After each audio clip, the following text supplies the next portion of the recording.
দেখুন ভক্তরা কি হারে ছুটে আসছে, কি ভয়ঙ্কর কাণ্ড। কে আগে কে যাবে, কে আগে যাবে, কে আগে যাবে, তাই নিয়ে তাড়াহুড়ো পড়ে গিয়েছে ভক্তদের মাঝে।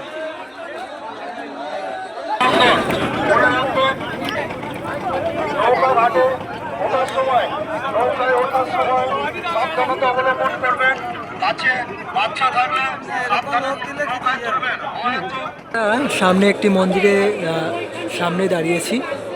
এই মন্দিরটা মূল মন্দির না, এখান থেকে আরও কিছুটা দূরে ভিতর দিকে মূল মন্দির অবস্থিত, যেখানে গোপীনাথের দর্শন হয়।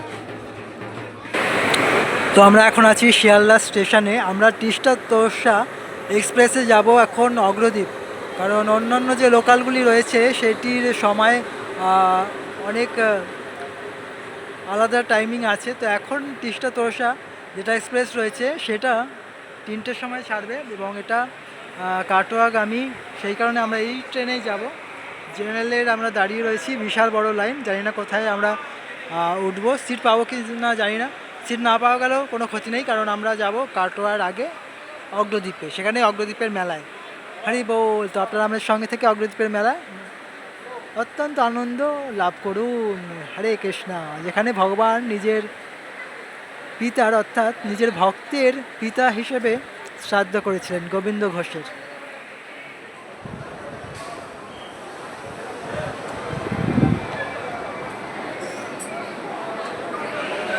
তো আমরা এখানে বসেছি, এখানে আমরা সিট পেয়ে গিয়েছি, তো ভালোই হয়েছে। আমাদের আজকের কাহিনীটা অত্যন্ত রোমাঞ্চকর, কারণ আমরা প্রথমবার শ্রীধাম বৃন্দাবন থেকে যাচ্ছি শ্রীধাম অগ্রদ্বীপে, যেখানে আমরা শ্রী শ্রী গোপীনাথজিকে দর্শন করব। গোপীনাথজি স্বয়ং ভক্তের পিতা হয়ে ভক্তের শেষকৃত অন্ত্যেষ্টিক্রিয়া সম্পন্ন করেছিলেন। সেই কারণে প্রতি বছর গোপীনাথকে একইভাবে সাজানো হয়, এক থান পরানো হয় এবং তাকে অন্ত্যেষ্টিক্রিয়া যাবতীয় নিয়ম পালন করানো হয়। তাই ভক্তের প্রতি ভগবানের এই প্রেম, এই লীলা দর্শন করতে আসুন আমরা যাই সেই লীলাস্থলী। যদিও আমরা সাধারণ ট্রেনের টিকিট কেটেছিলাম, কিন্তু তখন কোনো ট্রেন ছিল না, তাই আমরা এক্সপ্রেস ট্রেনে উঠলাম এবং এক্সপ্রেস ট্রেনেও ভিড় এতই ছিল, জেনারেল কামরা, সেই কারণে ভিড় সব সময় থাকে, আজও ভিড় ছিল। সেই ভিড়ের মধ্যে আমরা গোপীনাথকে স্মরণ করতে করতে এগিয়ে চললাম আমাদের গন্তব্যস্থল অগ্রদ্বীপ ধামের দিকে, যা কাটোয়া রুটের 4টে স্টেশন আগেই পড়ে সেই অগ্রদ্বীপ ধাম। আমাদের ট্রেন ছুটে চললো এবং আমরা 3 ঘন্টার জার্নি করে পৌঁছালাম অগ্রদ্বীপ ধামে। নামলাম, কিন্তু স্টেশন অন্ধকার আচ্ছন্ন, ট্রেনের লাইটটাই কেবল এখান থেকে আমরা যাবো মেলায়। হালকা হালকা বৃষ্টি। গোপীনাথ মন্দিরে যাওয়ার পথে এখানে খিচুড়ি দিচ্ছে আর ওদিকটা দিচ্ছে লস্যি। যেহেতু বৃষ্টি নেমেছে সেই কারণে এদিক ওদিকে অনেক ভক্তরাই তারা দাঁড়িয়ে গিয়েছে। এখন এখানে শরবতও রয়েছে, তো অনেকেই হেঁটে যাচ্ছে। আর যে এখানকার যে স্বেচ্ছাসেবী সেবক সংস্থাগুলি আছে সেখান থেকে সকাল থেকে ব্যবস্থা করা হয়েছে, এখানেও করেছে, বিভিন্ন টেন্ট করে তারা সেবা দিচ্ছেন। তো যাই হোক, অনেক সাধু সন্তরা এখানে আসেন। আমরা হেঁটে হেঁটে যাচ্ছি, যেহেতু বৃষ্টি হয়েছে একটু গোলমেলে হয়ে গিয়েছে পরিবেশ। তো ভয়ঙ্কর ঝড় বৃষ্টি শুরু হয়ে গিয়েছে, দেখুন কিভাবে হাওয়া চলছে, প্রচণ্ড হাওয়া চলছে, প্রচণ্ড। সবাই এই স্থানে দাঁড়িয়ে রয়েছে একটা ছাউনির নিচে। আমরা হেঁটে চলেছি এই ঝড় বৃষ্টির মধ্যে।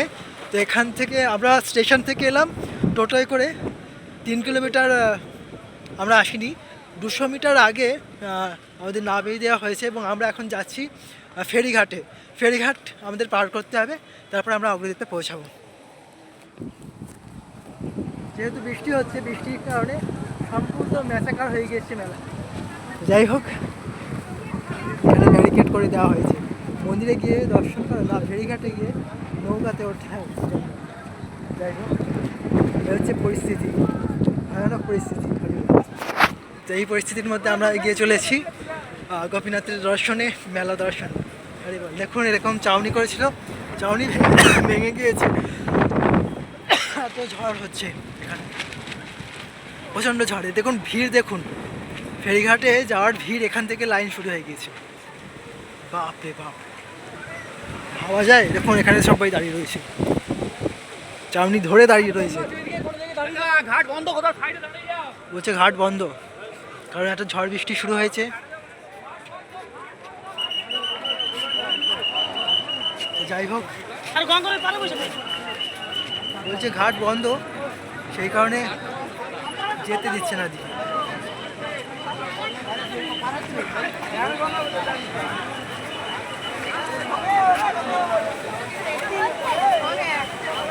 পুলিশ আটকে দিয়েছে সবাইকে। দেখো, যাই হোক সবাই টপকে চলে যাচ্ছে, আমরাও যাই, দেখি কি ব্যবস্থা। প্রিয় ভক্ত, ভারতের ঝড় বৃষ্টির মধ্যে সম্পূর্ণ ঘাট বন্ধ। আমরা এখানে দাঁড়িয়ে আছি, দেখুন কত ভক্তরা। যাই হোক, দেখা যাক কখন ঝড় বৃষ্টি কমে এবং তারপরে আমরা ফেরিঘাট পার করে যাব এবং শ্রী গোপীনাথকে আমরা তারপরে দর্শন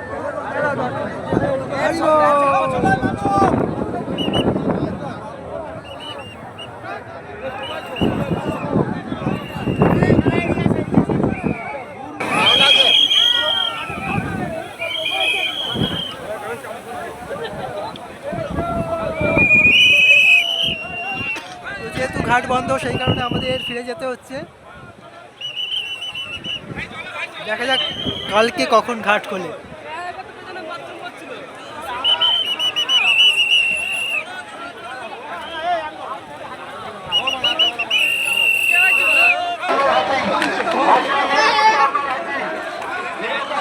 দেখুন ভক্তরা কি হারে ছুটে আসছে, কি ভয়ঙ্কর কাণ্ড।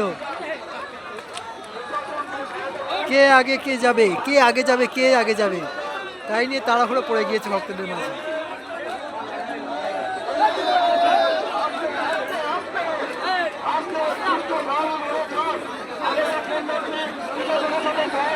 লক্ষ লক্ষ ভক্ত আজ চলে এসছেন অগ্রদ্বীপে গোপীনাথকে দর্শন করতে, মেলায় দর্শন করতে।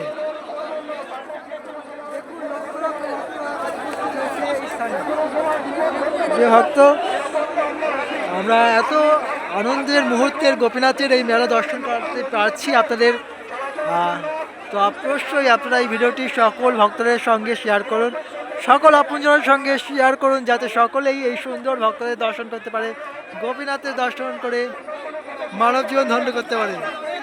হরে কৃষ্ণ।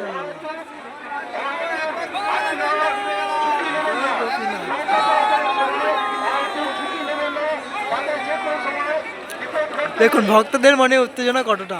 তো এখানে সামনে ব্যারিকেড করা হয়েছে, কিছু ভক্ত আগে চলে গিয়েছে ব্যারিকেডের আগে, এখানে আরও কিছু ভক্তদের আটকানো হবে, তারপরে ধীরে ধীরে ওনাদেরকেও পার করে দেওয়া হবে। তো আমরা তারপরেই যাব, যাতে আপনাদের আরও সুন্দরভাবে সমস্ত ভক্তদের দর্শন করাতে পারি, সেই কারণে আমরা একটু দাঁড়াই, তারপরে আমরা ধীরে ধীরে এগিয়ে যাব। হরি বল।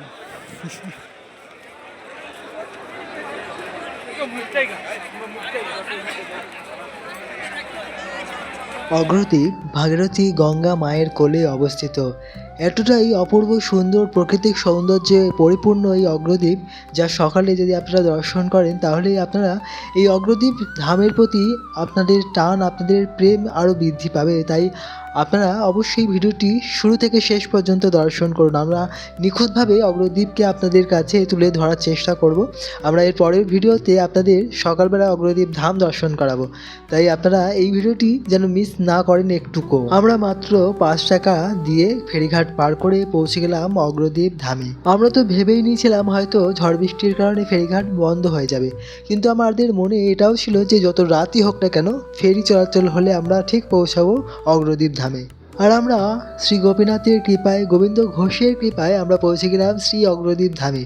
আর এখন আপনারা দর্শন করুন রাতের বেলায় সম্পূর্ণ অগ্রদ্বীপ ধাম কিভাবে সেজে উঠেছে, কিভাবে ভক্তরা অগ্রদ্বীপ ধামে এই মেলাটি উপভোগ করছে। অগ্রদ্বীপ ধামের প্রথম দ্বার আমরা পার করছি, এখানে গৌরনিতাই সকলকে স্বাগত জানাচ্ছে। তার সাথে আমরা ভক্ত সঙ্গে এগিয়ে চলেছি এখন সম্পূর্ণ মেলা দর্শন করতে এবং তার সাথে শ্রী শ্রী গোপীনাথকেও দর্শন করতে। অগ্রদ্বীপের সকল গ্রামবাসীরা গোপীনাথকে সন্তানের মতো ভালোবাসে, আদর করে, নিজেদের পরিবারের একজন ভাবে। সেই কারণেই তো গোপীনাথ এত সুন্দর করে সম্পূর্ণ গ্রামটাকে সাজিয়ে রেখেছে।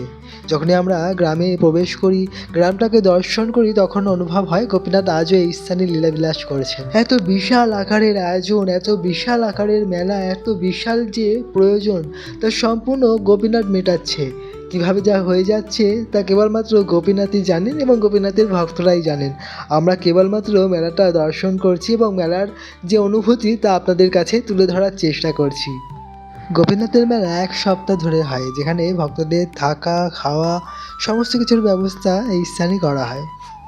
গোপীনাথের মেলায় সব ধরনেরই দোকান বসে, যেটা আমরা ভাবি সেটাও এবং যেটা আমরা ভাবি নাও সেরকম অনেক দোকানপাট এই মেলাতে বসে। আমরা একে একে আপনাদের দর্শন করাবার চেষ্টা করব। মেলা এবং ভক্ত দর্শন করতে করতে আমরা এগিয়ে চললাম মূল মন্দিরের দিকে, যেটা রাস্তা থেকে প্রায় 500 মিটার দূরে অবস্থিত।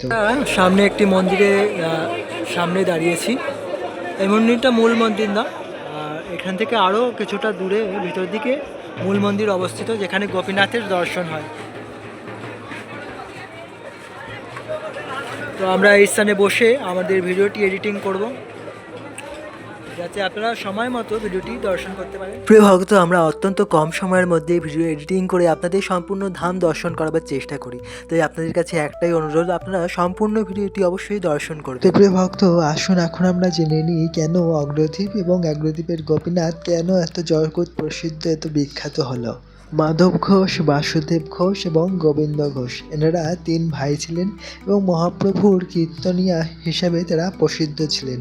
তারা মহাপ্রভুর সঙ্গে কীর্তন করতেন এবং এই গোবিন্দ ঘোষ তিনি বিবাহ করেছিলেন মহাপ্রভুর নির্দেশে এবং তার একজন খুব সুন্দর সন্তানও হয়েছিল। কিন্তু কালক্রমে দৈব প্রভাবে তার স্ত্রী এবং সন্তান মারা যায়। তখন গোবিন্দ ঘোষ অত্যন্ত দুঃখিত হয়ে পড়েন। তিনি ভগবানকে সেবা পুজো দেওয়াও ছেড়ে দেন। তখন সাক্ষাৎ গোপীনাথ স্বপ্ন দেন গোবিন্দ ঘোষকে যে তুমি কেন এরকম করছো, কি হয়েছে? তখন গোবিন্দ ঘোষ বলেন যে প্রভু, আপনি যে আমাকে সন্তান দিয়েছিলেন সেই সন্তান আপনি কেড়ে নিয়েছেন, এখন কে আমাকে আমার অন্ত্যেষ্টিক্রিয়া করবে? তখন গোপীনাথ বলেন যে তোমাকে কোনো চিন্তা করতে হবে না, তোমার অন্ত্যেষ্টিক্রিয়া আমি স্বয়ং করব, আমি নিজে এসে করব। তো তখন থেকে গোবিন্দ ঘোষ তিনি আবার ভগবানের সেবা পূজা শুরু করলেন এবং যখন গোবিন্দ ঘোষ প্রকট হন তখন স্বয়ং ভগবান তিনি স্বয়ং বাল্যস্বরূপ ধারণ করে এসে গোবিন্দ ঘোষের অন্ত্যেষ্টিক্রিয়ার সমস্ত নিয়ম তিনি পালন করেন। এভাবেই প্রতি বছর অগ্রদ্বীপে এই ইতিহাসকে কেন্দ্র করে আজও একইভাবে ভগবান গোবিন্দ ঘোষের শ্রাদ্ধ করবেন, এই ইতিহাসের পুনরাবৃত্তি হয় এবং ভক্তরা একইভাবে গোবিন্দ ঘোষের শ্রাদ্ধ অনুষ্ঠান পালন করেন এবং ভগবান খুব সুন্দরভাবে তাকে সাজানো হয়, মন্দির থেকে বের করে আনা হয় এবং তিনি গোবিন্দ ঘোষের অন্ত্যেষ্টিক্রিয়ার সমস্ত নিয়ম পালন করেন।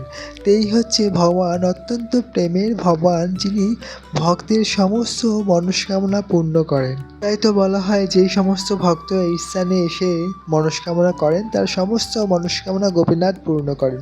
তাই আপনাদের মনে যে সমস্ত মনস্কামনা আছে অবশ্যই আপনারা গোপীনাথের কাছে করুন, অবশ্যই আপনাদের সমস্ত মনস্কামনা গোপীনাথ পূর্ণ করবেন। প্রিয় ভক্ত, যতই রাত হয়েছে অগ্রদ্বীপের মেলায় ভক্ত সংখ্যা আরও বৃদ্ধি পেয়েছে। আমরা ভেবেছিলাম ঝড় বৃষ্টির কারণে হয়তো মেলাতে ভিড় হবে না, কিন্তু সেই সংখ্যক মানুষ আবার এসে উপস্থিত হয়েছে এবং মেলা সম্পূর্ণ জমজমাট হয়ে উঠেছে এত রাত্রির বেলাতেও। তো প্রিয় ভক্ত, আপনারাও দর্শন করে বলুন আপনাদের এই মেলা কেমন লাগছে এবং আপনাদের গোবিন্দ ঘোষের এই কাহিনীটি কেমন লাগলো। এই বিগ্রহ স্বয়ম্ভু বিগ্রহ। একসময় একটি কাঠ গঙ্গায় ভেসে আসে এবং গোবিন্দ ঘোষ যখন স্নান করতে যান তখন ওনার গায়ে সেই কাঠ লাগে এবং সেই কাঠ গোবিন্দ ঘোষ তুলে আনেন। দৈববাণী যেভাবে হয়েছিল সেইভাবেই গোবিন্দ ঘোষ এই বিগ্রহ নির্মাণ করে প্রতিষ্ঠা করে তিনি পূজা সেবা করেন। এভাবে গোবিন্দ ঘোষের ছেলে যখন হয় তখন গোবিন্দ ঘোষ ভগবানের সেবা ছেড়ে দিয়ে তার ছেলের সঙ্গে সময় বেশি অতিবাহিত করতে থাকেন। তখন তিনি যেন গোপীনাথকে ভুলেই যান। তো তখন তার ছেলে দৈববাণীতে তিনি মারা যান এবং তখন গোবিন্দ ঘোষ অত্যন্ত ব্যথিত হন, দুঃখিত হন এবং ভগবানকেই দোষারোপ করতে থাকেন। তখন ভগবান তিনি স্বপ্নে আসেন এবং গোবিন্দ ঘোষকে বলেন যে এভাবে তুমি তোমার সেবা থেকে বঞ্চিত হয়েছিলে, আমি আমার কথা রেখেছি কিন্তু তুমি তোমার কথা রাখতে পারোনি। তখন গোবিন্দ ঘোষ ওনার ভুল বোঝেন, কিন্তু বলেন যে হে প্রভু, আমার তো কোনো সন্তান নেই, কে আমার অন্ত্যেষ্টি ক্রিয়া করবে? তখন গোপীনাথ বলেন যে তোমার কোনো চিন্তা করতে হবে না, আমি স্বয়ং তোমার অন্ত্যেষ্টি ক্রিয়া করব।